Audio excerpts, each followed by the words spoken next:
आपकी अदालत में अगला केस। आपकी अदालत में फिल्म स्टार कार्तिक आर्यन पर इल्जाम है कि ये अनप्रोफेशनल हैं। कार्तिक इतने बड़े स्टार बन गए, लेकिन मैंने सुना है अभी भी प्रोड्यूसर के, डायरेक्टर के घर पहुंच जाते हैं, बड़ी बेशर्मी से काम मांगते हैं।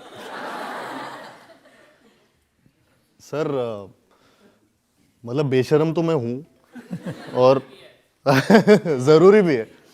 तो मुझे ऐसा लगता है कि वो बहुत जरूरी है। वोकल होना बहुत जरूरी है। कई बार ऐसा होता है कि कोई फिल्म बन रही है और उसके लिए कास्टिंग ढूंढ रहे हैं और जिसमें कुछ अलग ही जोन में जाना चाह रहे हैं, लेकिन मैं उनको अपनी जोन में ले जाने की कोशिश कर लेता हूँ कई बार, और वो हुआ भी है। लेकिन हुआ ये है कि अक्षय कुमार की फिल्म थी भूल भुलैया, और भूल भुलैया 2 आपने छीन ली। सर वो मैंने छीनी नहीं। मैं अक्षय सर का भी बहुत बड़ा फैन रहा हूँ और उनका फैन हूँ। कई बार ये सारे जो कॉल्स होते हैं प्रोड्यूसर्स डायरेक्टर्स के होते हैं मेनली, एंड पूरी तरह से, और वही डिसाइड करते हैं कि कौन ये वाली फिल्में करेगा, कौन वाली करेगा। अभी स्पाइडरमैन कई बार चेंज होता है, बैटमैन चेंज होता है, जेम्स बॉन्ड चेंज होता है, तो वो वैसे ही कॉल होता है, वो प्रोड्यूसर्स डायरेक्टर्स का कॉल होता है। लेकिन अक्षय के पीछे क्यों पड़े हैं? मैंने सुना है कि हेरा फेरी भी आप लेना चाहते हैं, हाउसफुल भी आप लेना चाहते हैं। मैं लेना नहीं चाहता सर। मुझे कई बार ऑफर की जाती है फिल्म्स, और कई बार ज्यादातर आप जो भी बड़ी फ्रेंचाइजी होती है, सीक्वल बन रहा होता है, आप जाके कहते हो मैं करूंगा। प्रोड्यूसर्स डायरेक्टर्स को लगता है कि ये इसके कंधों पर ये सीक्वल को रखा जा सकता है, और उसकी वजह से वो सीक्वल में उनको पता है कि मैं कितना प्रोफेशनल हूँ और मैं कितनी क्रिएटिवली उसमें इन्वॉल्व होऊंगा, और उसकी वजह से कई सीक्वल्स में, और ऐसा नहीं है सारी सीक्वल्स चलती हैं, बहुत सीक्वल्स में बहुत ज़्यादा प्रेशर होता है, लेकिन पता नहीं क्या चीज़ है जिसकी वजह से, मे बी बिकॉज उन्होंने मेरा काम देखा है, उनको पता है कि मैं उसमें शायद से ढल जाऊंगा, चाहे वो रोमांस हो, चाहे वो कॉमेडी हो, चाहे कोई भी जॉनर हो, चाहे हॉरर कॉमेडी हो, और इसी वजह से वो सीक्वल मेरे को ऑफर करते रहते हैं। अब ये भूल भुलैया 2 सुपर हिट हुई, लोगों ने कहा कि बिल्कुल अक्षय कुमार की कॉपी कर दी। अच्छी की या क्या? नहीं सर, अच्छी नहीं की होती तो इतनी बड़ी हिट नहीं होती। नहीं सर, मैंने अपने तरीके से किया उस फिल्म और वो जो गाना आपने अपने तरीके से किया, हरे राम हरे कृष्णा। जी सर, वो रू बाबा के तरह से किया था मैंने, पूरी तरह से।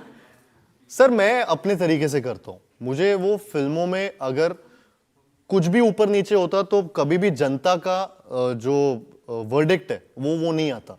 जनता का वर्डिक्ट फाइनल वर्डिक्ट होता है, और वही भूल भुलैया 2 के साथ था। जितना प्यार मुझे उससे मिला है, मुझे पता है कि चाहे वो बच्चे चाहे बड़े, सब आउटफिट तक पहन के मेरे सामने आते थे रू बाबा वाली, और वो मुझे, जैसे मैंने वो स्टेप किया है, जैसे मैंने उसमें बातें की हैं, वो कॉपी करते थे मुझे, तो मुझे उसमें बड़ा मज़ा आता था उस चीज़ में।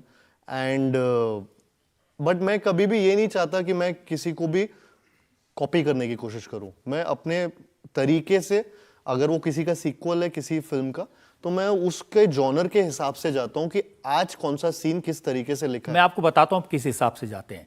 आप देखते हैं कि किसने बड़े बड़े स्टार बनाए हैं। कबीर खान ने सलमान खान को बजरंगी भाईजान दी, ब्लॉकबस्टर दी जी। आप कबीर खान के पास पहुंच गए, मुझे आपके साथ फिल्म करनी है। हाँ, मैं उनकी अगली फिल्म कर रहा हूँ जो जो जो साजिद सर ही प्रोड्यूस कर रहे हैं। ये कॉन्फ्लिक्ट ऑफ इंटरेस्ट है, यहाँ मैं सिर्फ जज हूँ।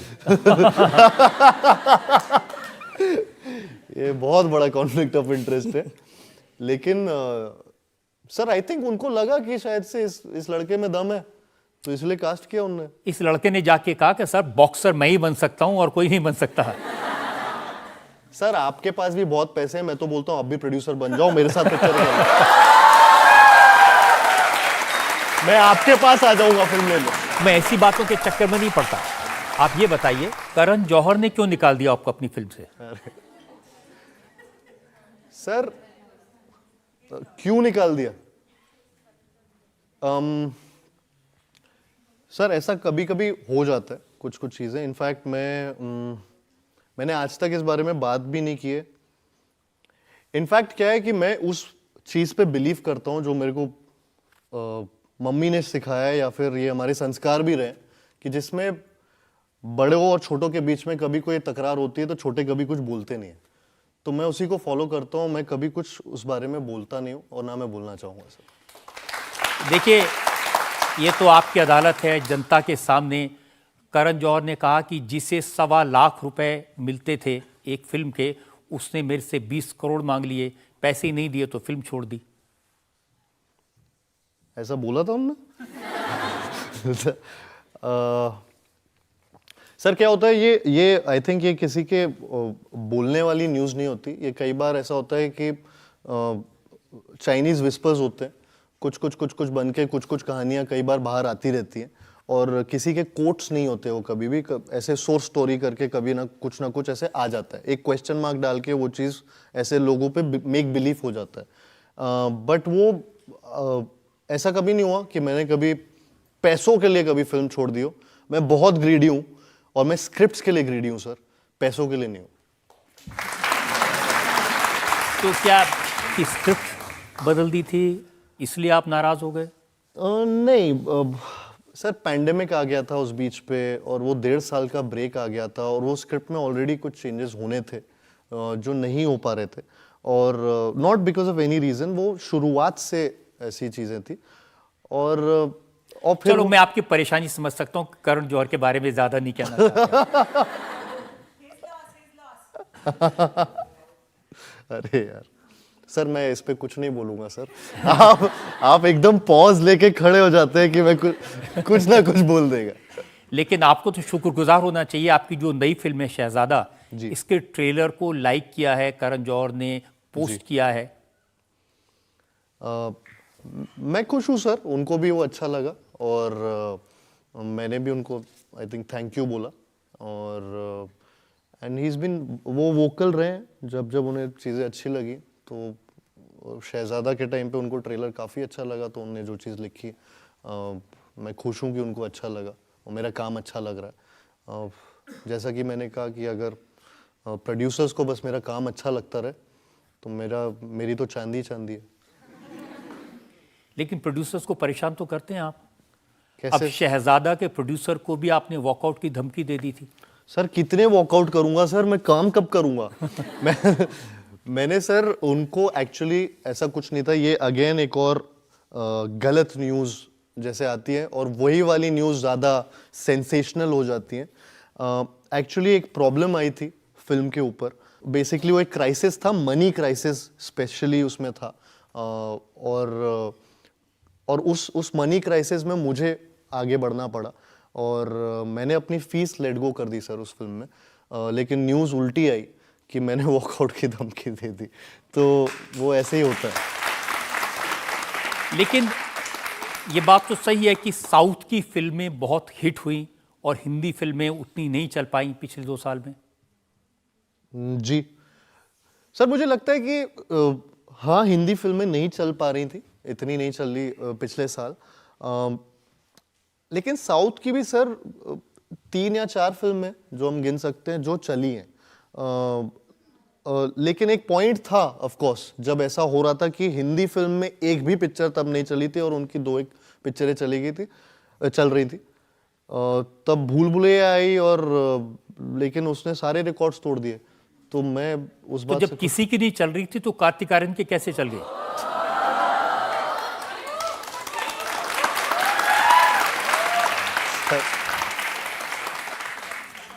तो मुझे ऐसे में सलमान सर ने एक बहुत अच्छी बात बोली थी कि जब सबकी हिट हो रही होती है और तुम्हारी हिट हो तो मज़ा नहीं आता, जब सबकी फ्लॉप हो रही है और तुम्हारी हिट हो गई तो हिस्ट्री हो जाती है।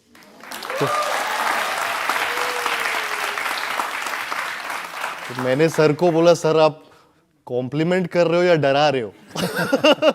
तो उन्होंने हक कर लिया बस। तो वो हमेशा ऐसे मेरे को चिढ़ाते रहते हैं थोड़ा सा, बट सर मतलब मैं सीक्रेटिव हूँ, तो मैं अपने सीक्रेट्स बाहर नहीं करूँगा। क्यों पिक्चर चली? सर लड़का टैलेंटेड है, बहुत अच्छे से काम करता है अपना, अच्छे से डांस कर लेता है, अच्छे से कॉमेडी करता है, अच्छे से एक्शन करता है, कहाँ है ऐसा ऑलराउंडर? आप बताओ। पिक्चर नहीं चलेगी, कैसे नहीं चलेगी? पिक्चर चलेगी जब ये सारे मिक्सचर एक साथ है। आप इस समय फिल्म इंडस्ट्री में हीरो नंबर 1 हैं, सबसे ज़्यादा हिट हैं, लेकिन आपकी जो फिल्में हैं, भूल भुलैया 2, लव आजकल 2, आशिकी 3, ये 1 क्यों नहीं होती हैं? सर ये बॉक्स ऑफिस में नंबर 1 हो जाती है। ये कर सकता हूँ मैं।